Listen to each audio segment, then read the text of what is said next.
വളരെ ടേസ്റ്റി ആയിട്ടുള്ളൊരു ക്രീം ബണ്ണിൻ്റെ റെസിപ്പിയാണ് ഞാനൊന്ന് ഷെയർ ചെയ്യാൻ പോണത്. അപ്പോൾ ആരും സ്കിപ്പ് ചെയ്യരുത് കേട്ടോ. അപ്പോൾ ഞാനൊരു ഗ്ലാസ് പാലിലേക്ക് 1 സ്പൂൺ ഈസ്റ്റ് ചേർത്ത് കൊടുത്തിട്ടുണ്ട്. അതിലേക്ക് ഒരു മുട്ടയുണ്ട ചേർത്ത് കൊടുക്കുന്നത്. പിന്നെ ഞാൻ അതിലേക്ക് വാനില എസൻസ് ആണ് ചേർത്ത് കൊടുക്കുന്നത്. അതൊരു സ്പൂണാണ്. പിന്നെ ഞാൻ ഇതിലേക്ക് സൺഫ്ലവർ ഓയിലാണ് കേട്ടോ ചേർത്ത് കൊടുക്കുന്നത്. അത് ഈ ഒരു കയ്യിലാണ് ചേർത്ത് കൊടുക്കേണ്ടത്.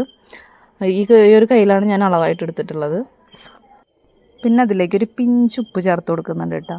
ഇനി ചേർത്ത് കൊടുക്കാനുള്ളത് അതേ കയ്യിൽ തന്നെ ഞാൻ 2 കയ്യിൽ മൈദപ്പൊടിയാണ് കേട്ടോ ചേർത്ത് കൊടുക്കണത്. അപ്പോൾ 2 കയ്യിൽ മൈദപ്പൊടി ഇട്ട് കൊടുത്തിട്ട് നന്നായി ഇളക്കി കട്ടയൊന്നും ഇല്ലാണ്ട് എടുക്കുക കേട്ടോ. അപ്പോൾ നന്നായി ഇളക്കിയിട്ട് ഞാൻ ഒരു 20 മിനിറ്റ് അത് റെസ്റ്റ് ചെയ്യാൻ വെക്കുന്നുണ്ട് കേട്ടോ. ആ ഒരു സമയം കൊണ്ട് നമുക്കിതിൻ്റെ ക്രീം തയ്യാറാക്കി എടുക്കണം കേട്ടോ. അപ്പോൾ ഒരു പാത്രത്തിലേക്ക് ഞാൻ കസ്റ്റാർഡ് പൗഡറും പഞ്ചസാരയും ചേർത്ത് കൊടുത്തിട്ട് പാൽ ഒഴിച്ചിട്ട് ഇതേപോലെ കുറുക്കിയെടുത്തിട്ടുണ്ട്.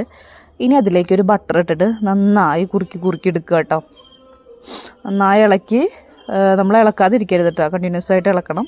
എന്നിട്ട് ഈ ഒരു പാകത്തിൽ വേണം നമുക്ക് ഈ ക്രീം കിട്ടാൻ. അപ്പോഴത്തേക്കും 20 മിനിറ്റ് ആയിട്ട് നമ്മൾ ആ മാവ് എടുക്കുമ്പോൾ ഇങ്ങനെ പൊന്തി വന്നിട്ടാവും കേട്ടോ. ഈസ്റ്റ് ചേർക്കാൻ മറക്കരുത് കേട്ടോ, ഞാനിത് വീഡിയോയിൽ കാണിക്കാൻ വിട്ടുപോയതാണ്.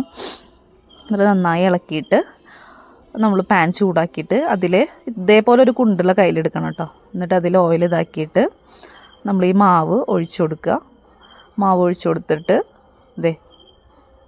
ഇങ്ങനെ കോരി എണ്ണയിലേക്ക് ഇട്ട് കൊടുത്താൽ മതിയിട്ട് അതിങ്ങനെ താനേ പൊന്തി വന്നോളും. അത്രയേ ഉള്ളൂ, വളരെ സിമ്പിളാണ്.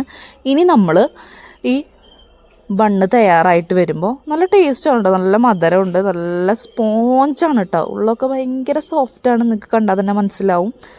നമുക്ക് കുട്ടികൾക്ക് സ്നാക്സിനായിട്ടും അല്ലെങ്കിൽ ഗസ്റ്റൊക്കെ വരുമ്പോൾ വെച്ച് കൊടുക്കാനൊക്കെ പറ്റിയുള്ളൊരു സാധനമാണ്.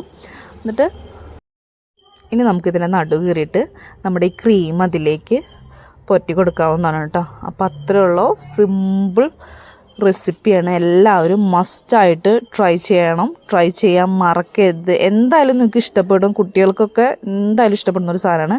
അപ്പോൾ എല്ലാവർക്കും ബൈ.